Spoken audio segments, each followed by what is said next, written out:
So can AI help us tune and troubleshoot our drone flight performance? Can it help us with PID tuning, filter tuning? Can it give us advice? I've been using ChatGPT more and more, helping me take a look at the difference between products for things like coding, like Auto Lisp, Visual Dialog Script, all kinds of coding languages. And also from time to time, we've used it to help us guide our kids through getting their homework done. Every time I use it, I'm amazed at some of the output that we give and some of the helpful things. It might not give you the solution or answer exactly what you're looking for, but it gives you tips in a way that can help you get to the answer, the correct answer. So with that, again, can it help us tune our drones and troubleshoot flight performance issues? Let's check it out.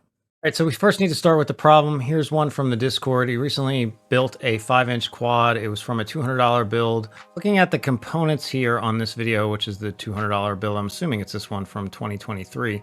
It's not bad. Source 1 V5 frame, SpeedyBee F405 V3, T-Motor Velox V3 2207 motors. That seems pretty good. Happy model, VTX and camera and stuff like that. It's really this stuff up top here. It deals with flight performance. So in general, not bad equipment for 200 bucks. Pretty good selection there. Going back to it here, it's supposed to be able to carry a full-size GoPro, which does show in the video. But it says here, but when I put the GoPro on, the quad acts very weird and shakes. Also, when I throttle up, it seems like the drone is overcompensating for weight. Also, it makes a loud vibrating noise and randomly accelerates more than I push the throttle. When it accelerates, it shudders a lot. So it's like shaking going up into the air. I don't know how to PID tune, blah, blah, blah to fix. It looks like the SD card's not working for, I don't know why that would be the case. For that part, I actually have the SpeedyBee F405 V3 here with Betaflight 4.5 and 4.6 on it from time to time. SD card in the back and it works fine. So I don't know why it's not working for him. So maybe it's an SD card problem, but unfortunately we can't get logging for that. Now with this, we do have a picture of what we got here. Let's see this. This is the GoPro mount. This is the drone, so we can see some limited picture of it, but you can see it's the Source 1. You can see the motors on it. And we know the rest of the components, so that's fine. So taking a look at this, without sound and much, I'm not seeing a lot of things here that, like you did like a throttle, so you don't know, like, did you drop the throttle and it kept going in the air? Like nothing is screaming at me here that I can visually see from it, other than, you know, not great, you know, flying stick capabilities. But in that case, it might be harder than it looked because, you know, we can't sense the, you know, what he's doing to the sticks versus the flight movement that we're seeing there. And I'm assuming there's some sort of major disconnect where he was dropping the throttle and it was still going up in the air and we're not hearing it either. So we really don't have a lot to go on. No logging, no noise or anything like that to go with it. So I'm not getting all that much from the video. Okay, so with all this, making up a little prompt, basically taking word for word, but expanding on it a little bit because I did have to look up some of the components. It wasn't in his post. He kind of just related to the video and I had to go do that myself. Recently built a 5-inch quad. It's supposed to be able to carry a large GoPro. When I put it on the GoPro, the quad is acting very weird and shakes. When I throttle up, it seems like the drone is overcompensating for weight. It makes this loud vibrating noise and randomly accelerates more than when I push the throttle. When I accelerate, it shudders a lot.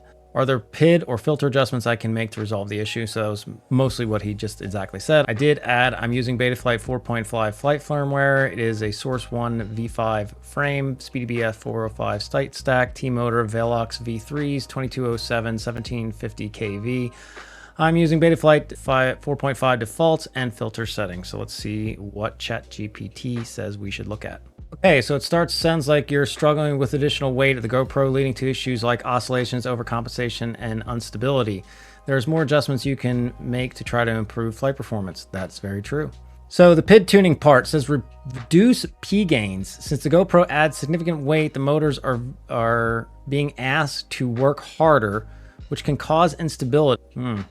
Trying lowering the P gain slightly, especially with on the pitch axis or roll, and start with small increments, 0.05. Wow, that is a pretty small increment in PID gain, and then test.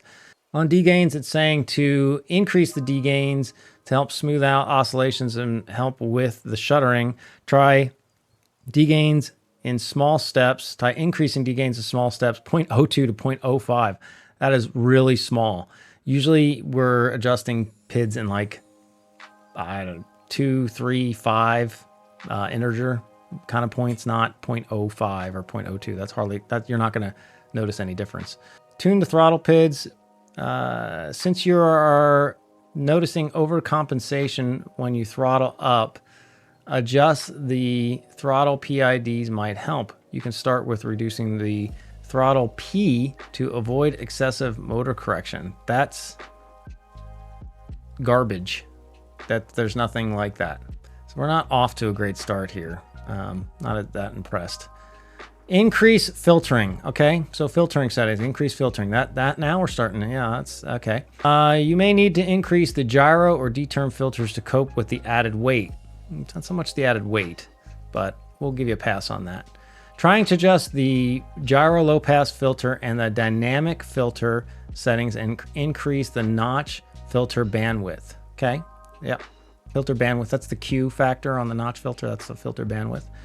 That makes some sense. Dynamic filtering in Betaflight, you can try enabling the dynamic filter. This can smooth the response during rapid changes in throttle. Somewhat disappointed there because that is enabled by default. It should know that. Checking the motor and ESC. Check the motor direction of the propellers. Ensure that the motors and props are set up correctly. Incorrect direction or bent props can cause a wobble. That's not incorrect direction. You're not getting off the ground. But bent can cause a wobble. I'll give you that. So checking the props to make sure there's, just not the obvious that you have major prop issues. Setting the ESC, check that your ESC is tuned to handle the additional weight, especially if you're using D-shot protocols. Consider enabling D-shot beacon for better stability during low throttle conditions. What?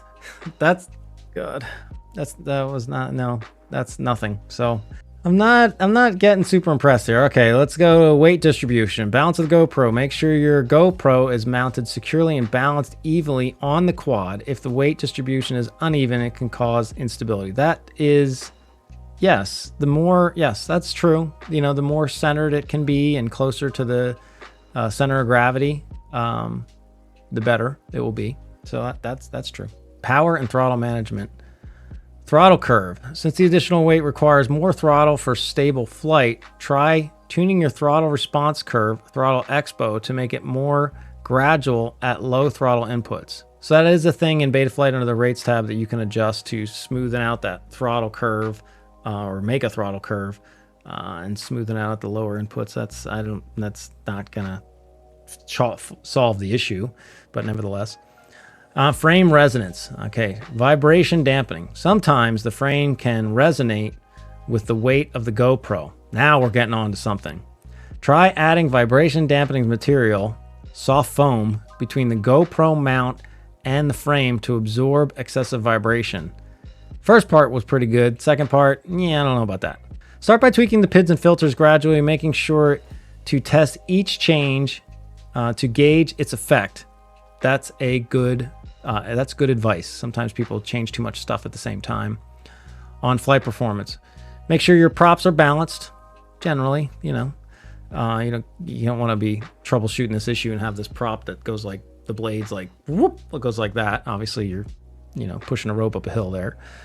And keep your eye on the motors and the ESC heat, as the added load might cause thermal issues as well.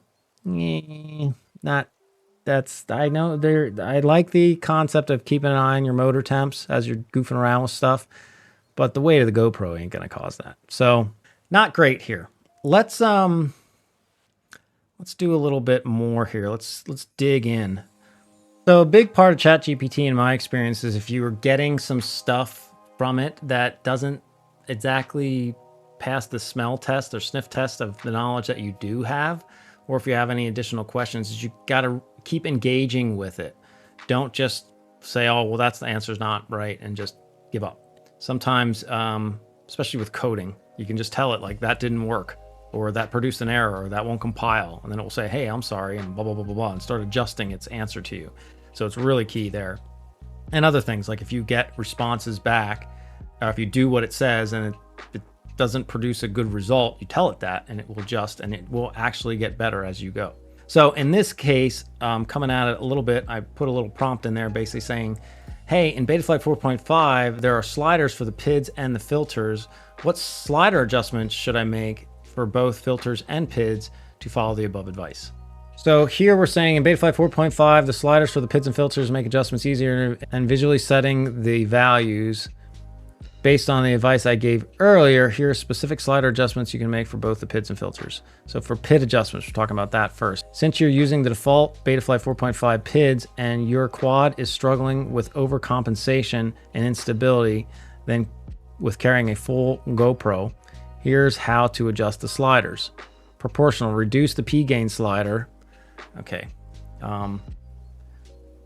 Proportional, reduce the I gain slider, reduce the D gain slider. That is not what we have. So let's let me prompt that. Okay, so for the next prompt, spell this right. The sliders in Betaflight 4.5 are called this.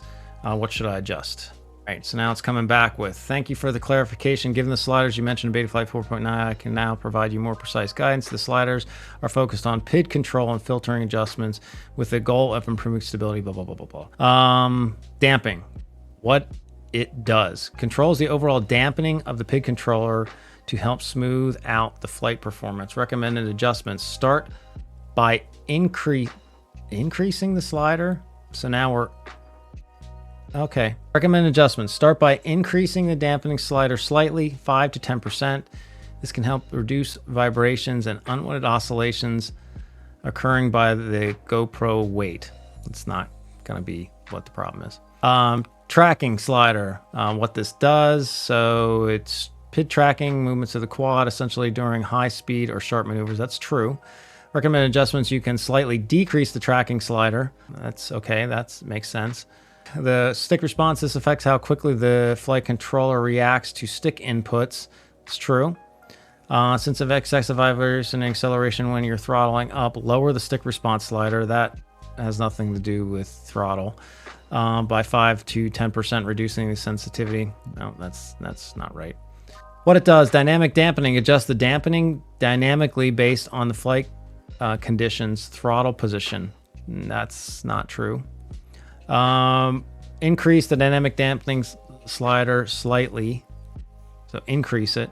This will allow the flight controller to react more intelligently to the weight of the GoPro. That is total bullshit. Drift wobble. This controls how much the flight controller resists drift and wobbling. Often seeing drift is one thing, wobble's another. So it's not the same thing. If your quad is wobbling or drifting, increase this slider. No, they're two different things. Yeah, so that's not how that works. So I wrote it that if it's too low, that slider, then you'd have drift. If it's too high, you might have wobbles, like depending on where that slider position is. If you're near the wobble side, you might have wobbles. If you're near the drift side, you might have drift. Pitch tracking controls how the quad tracks on the pitch axis. True. Increase it. The pitch move it or stability, decreasing the pitch axis slider. Oh, wait. If you're seeing, so here it's saying, if you're seeing excessive pitch movement or instability, decrease the pitch tracking slider. This will reduce the sensitivity of the pitch axis and help prevent overcompensation. So the last part of that sentence is true.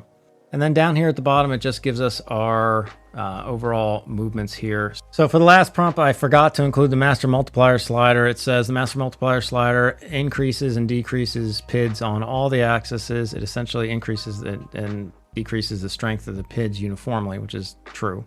Since you're carrying a full-size GoPro and experiencing issues with overcompensation and wobbling, reduce the master multiplier slider can help tame the quad's response. Now that's true. Now it actually got onto something. What's a little troubling is the above advice, it increased most of these PID gains, and then you're now decreasing them all back. So it's like, move all these sliders up by 5 to 10%, and then move the master down, and then you'll be like right where you started, and then come back to me. Okay, so In full disclosure here, there's another piece to this puzzle is I've kind of typed this stuff in before and was generally getting the same response of increasing PIDs to deal with this basically, and I had to prompt it about the sliders and so on and so forth. But I was getting in my practice runs for prepping for this video, I was getting some better advice, honestly, a little bit better. So like, for example, initially here, before making adjustments to the firmware, ensure the following: tighten all screws, balance your props, check the mounting of the GoPro, motor power limitations, ensure your motors and DSCs can handle the increased load without overheating or desyncing. This is a little much, overheating and desyncing. Sometimes your motors are just too weak. Now, in this scenario, it's not the case, but that happens with big quads, like big cine lifter type things and huge quads, and they're trying to have this massive thing and they have like 23 something motors on it. It's like, dude, what are you doing? That can be the problem. But I like that it talked here, in this first, this was right off the bat. And you can see I actually had a little less information that I gave it. And right off the bat here, it started mechanical. Then it started talking about, now here it talked about lowering the P and D, increasing the I, which is not so much, but it was on the right track with lowering the P and D. Talking about filter adjustments, the dynamic notch, if not already active. It did talk about if the vibrations persist, increase the filtering slightly by reduce the noise entering the PID loop. This can be done by lowering the gyro low pass 2 filter cutoff from 250 Hertz to 180 to 200 Hertz. That's good advice. Vibration issues to address those. Now in this round, I did keep going down, and eventually I was impressed. It did get to it's giving me like CLI things to put in for the dynamic notch. It's off a little bit because this width factor, and I didn't tell it which Betaflight version I'm on for this prompt, but that's not right, because there's no width factor anymore. That was like a Betaflight 4.4 thing or something like that. I can't remember which one, but it's not anymore. Q factor, that's still there. Min, max, those make some sense. The bottom line, ChatGPT is not quite there yet. It's good for definitions and information on controls, like what does this thing do? What's that do? What are some general characteristics?